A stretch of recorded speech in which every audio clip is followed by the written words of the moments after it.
सत्तेशिवाय सेवा होत नाही, सत्ता तर लागतेच. लोकप्रतिनिधी म्हणून तुम्हाला सत्ता की सेवा, तुमच्या नजरेत त्याचा खरा अर्थ काय? लोकप्रतिनिधी जर म्हटलं तर सत्तेशिवाय सेवा होत नाही, सत्ता तर लागतेच. बऱ्याच आता गोष्टी अशा आहे का मी ज्यावेळेस वेगळ्या पक्षात काम करत होतो त्यावेळेस आम्हाला कुठलाही निधी मिळत नव्हता. मग लोक तरी किती पैसे देणार, प्रत्येक वेळेस किती देणार, किंवा मी पण किती वेळेस, तेवढं उत्पन्न नाही. आपल्या उत्पन्नाचे स्रोत फिक्स आहे, आपण 2 नंबरचे उत्पन्न नाही आपलं.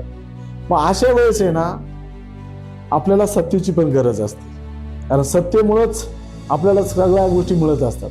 आता ताजं उदाहरण द्यायला गेलं, ते 2 मंदिर उभे केले आणि आता आम्हाला डोम जो मिळाला तो केवळ सत्तेमुळे मिळाला.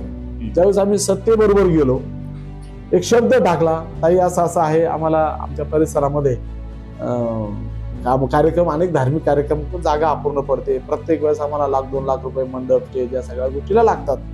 जर आपण इथं सभा मंडप दिला तर आमचा तो प्रश्न किंवा ते आमचे ₹1,00,000 दरवर्षी वाचतील. ते वाचणारे पैसे जे आहे ते आम्ही पुढे दुसऱ्या तरी कुठल्या तरी धार्मिक कार्यावरती खर्च करू.